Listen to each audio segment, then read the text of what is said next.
And we're happy to welcome back to TVO Alison Loat. She's the executive director of Samara, an organization devoted to studying citizen engagement with Canadian democracy, and welcome back to you. Thank you for having me. Well, just want to remind everybody that you've been doing some exit interviews with 65 MPs, trying to find out what? Well, we started this project with a desire to figure out how we could strengthen Canada's democracy and attention people pay to it. So we thought what better way to start than to talk to the citizens we choose to represent us, to the greater whole, our members of Parliament, learn a little bit about what democracy works like on the front line, so to speak, and what advice and recommendations they'd have on how to improve it looking back. And you've been in here the previous times you've released reports, and now you've got the last report from this group of exit interviews coming out, and this one's about what? Yeah, this report is called The Outsider's Manifesto, Surviving and Thriving as a Member of Parliament. And so it summarizes the MPs' advice, their recommendations, and shares their best moments in politics. There are best moments. There are a few, yes. There are a few, okay. Some of the recommendations, like what? Most of their recommendations were about improving really the culture and the practice of politics, both for the members of Parliament themselves and also for citizens who it's meant to serve. So there were a number of recommendations on how to improve, frankly, the efficiency of Parliament. So things from giving better orientation and training to MPs, experimenting with things like electronic voting in the House to make votes a lot more efficient and easier to calculate. There were other comments about how to find mentorship and support. A number of comments about how to improve the committee process. The committees were an area MPs often included in some of their best moments, and they said this is where the quote-unquote real work happens. So a lot of suggestions on how to make sure that that process is better integrated into policy making. Do you find their recommendations are all pretty much the same, or was it great variety in what they were offering? There was a huge variety. In fact, there was a huge variety in the stories across the board. Another area, so really if 4 or 5 MPs said something, it was a lot. The most commonly mentioned area, which I think about 20 MPs said, was the need for greater civics education. So that gets back to the sort of citizen side of it.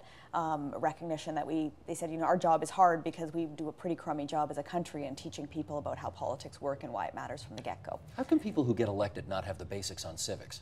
I mean, really, you think they of all people would have that? I think their comment was more about other people not having the basics on civics. It was everybody else, not them. But okay. Interestingly enough, one of the areas we did ask them about was how do they define the job of a member of Parliament? And this is another area we had about as many ideas and answers as we did MPs, where there is actually a very clear definition of a job that for a member of Parliament in Westminster tradition to pass legislation and hold government to account.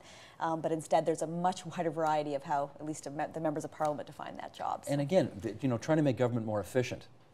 I never thought Parliament was supposed to be efficient. Never thought democracy was supposed to be efficient, but they seem to think there's a need for it. Yeah, I think there's a recognition that democracy is inefficient, and they had a number of other ideas of how we could better involve citizens in that process. What their comments were more about how to make their day-to-day work a little more effective. I mean, one of the things that I think was a bit unfortunate in their stories is how much they said what happened on the floor of the House of Commons was embarrassing and often a waste of time. So a lot of their efficiency suggestions were really about trying to reduce the time spent there.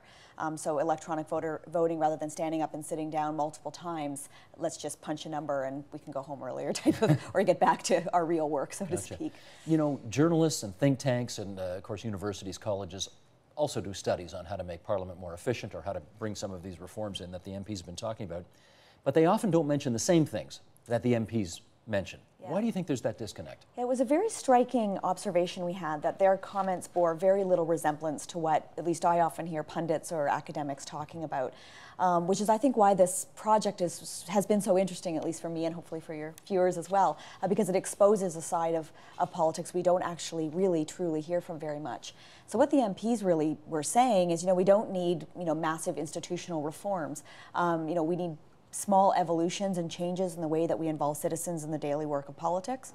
We need changes in the way we can modernize some of the operations of the House so that we can be more effective as parliamentarians.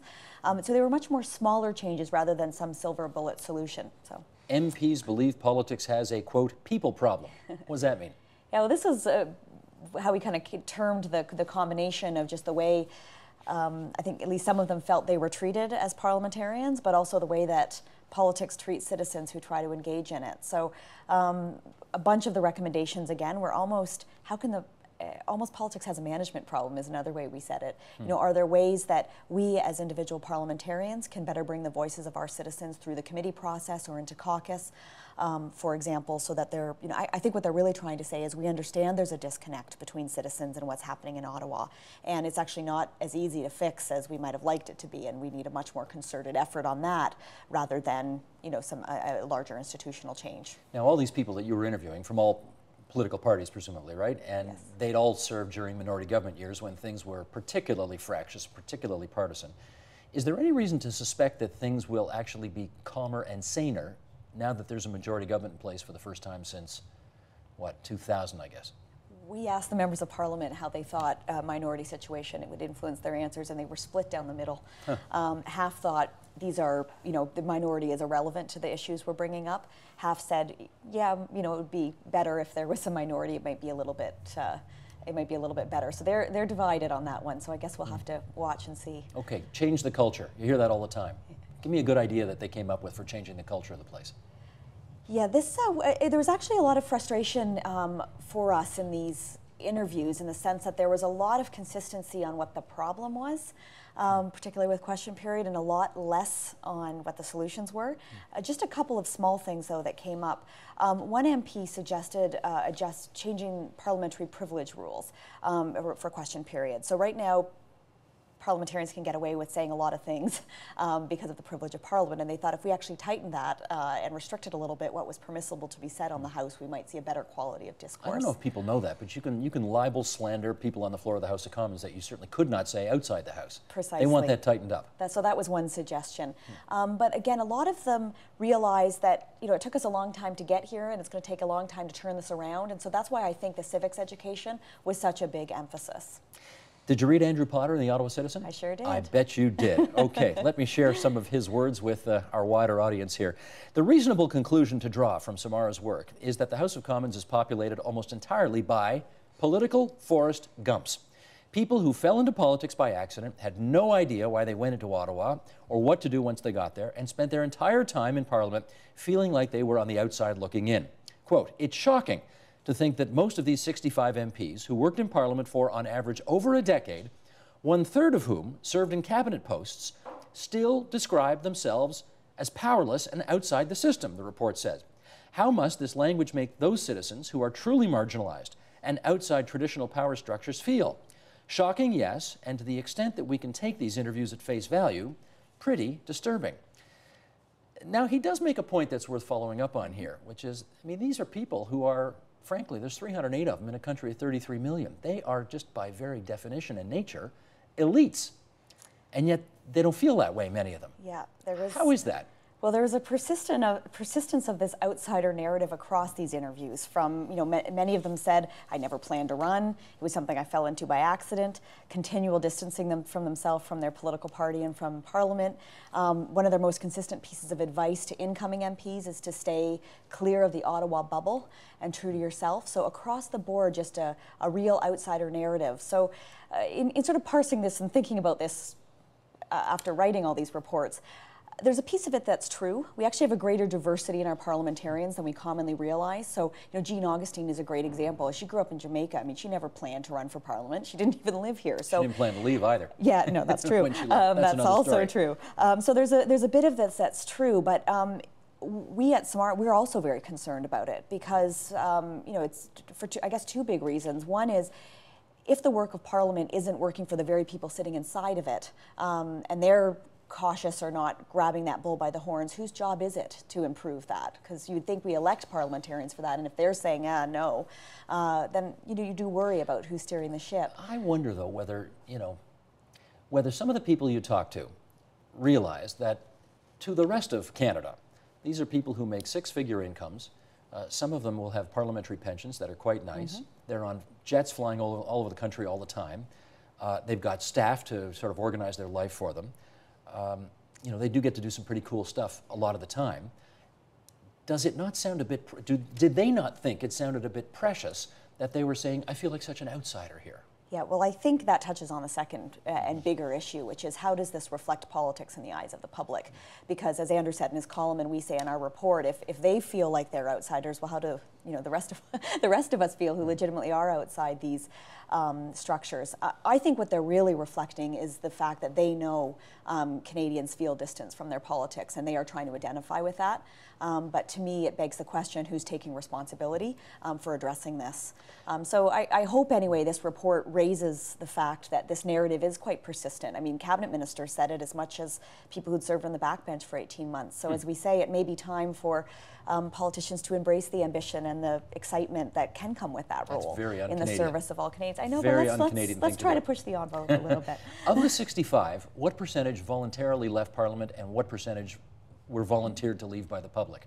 Yeah, 57% of them retired, and then the rest were defeated. So we tried to get a mix of both, because losing an election is a very big part of politics, as any politician will tell you. In this group, there was a big chunk of them that left on their own. So of the big chunk that didn't leave on their own, do you think that, I mean, you and I have talked to tons of politicians over the years who say that that is, it's the most heart-wrenching, difficult thing to go through. It completely knocks you off your orientation. That might affect how they view Parliament, wouldn't it, if they lost an election and you talked to them at that point? I think for some of them, I think the bigger reason why this narrative is persistent is because during these times, during the time that these people served, we had the emergence of two new political parties. The Reform, which really ran as outsiders, and they had the individuals within that party had varying comfort with becoming insiders. And second was the Bloc Québécois, who similarly defined themselves as an outside party. But even within that, I think that's a big driver of the narrative. But I also think that there are a lot of members of the Liberal Party, even those who didn't lose, who, for the reasons we originally talked about, have chosen to distance themselves from at least what they see happening. And perhaps that's because they're upset about electoral defeat. But I think, given the persistence of this narrative across all the parties, I think there's a wider observation here on how the very words that politicians use can discourage citizens from thinking politics is worthwhile, and that's what worries me. I hear you, but let me just push back on this a little bit. This was an historic election in so many ways, right? The Liberals came third. The Bloc is practically wiped out. If you were a member of those two parties and you lost an election, you might be tempted to say, you know what, this whole system is just bloody awful, right? I mean, that's there. Yep, these people left after the 06 and 08 elections. So the most recent election actually wasn't part of their experience. But we are doing a second series of exit interviews, so it will be interesting to test that against what their predecessors said. You're in the process of doing those now? We just started last week. We're starting with those who retired, so who left voluntarily. Can you name names? Like, are you allowed to say who their you're talking to? Their names are all listed in the reports. Yeah. But the specific comments or quotes are not, though, right? Yeah, and the reason we can, I mean, the MPs were very generous in allowing us to use this for any educational purpose, because our ultimate goal, of course, is to advance the understanding of how this all works and how it can be better. The reason we didn't put individual quotes is because we did interview a lot of high-profile people, and you and your colleagues in the media might tend to emphasize particular quotes over others based on who said them. Us? Shocking, I know. We would do that? And there was actually a wonderful confluence in narratives across parties, between the two genders, across regions. So a lot of those divides that we traditionally use to characterize our politics were actually less relevant in this. So we thought, the power of the collective narrative is much stronger than highlighting anyone individually. And when do you think these exit interviews will be ready for publication of the 2011 class? We're probably not for another year or so. They do take time to collect. There's about 2.5 PhDs of research in this first round on its own. So it takes a PhD about 5 years to go. So we don't have to obviously do all the coursework they do, but so we definitely want to make sure we spend the time reflecting. So probably in the next year and a half. Do I have to call you Dr. Loat now? I wish you would. No, you can. I just might not respond. Well, Dr. Loat, we've enjoyed having you here for the exit interviews that you've told us about on the previous occasions, and we look forward to having you back to find out what this class of 2011 had to say as well. Thank you very much. Thank you. Alison Loat, Executive Director of Samara.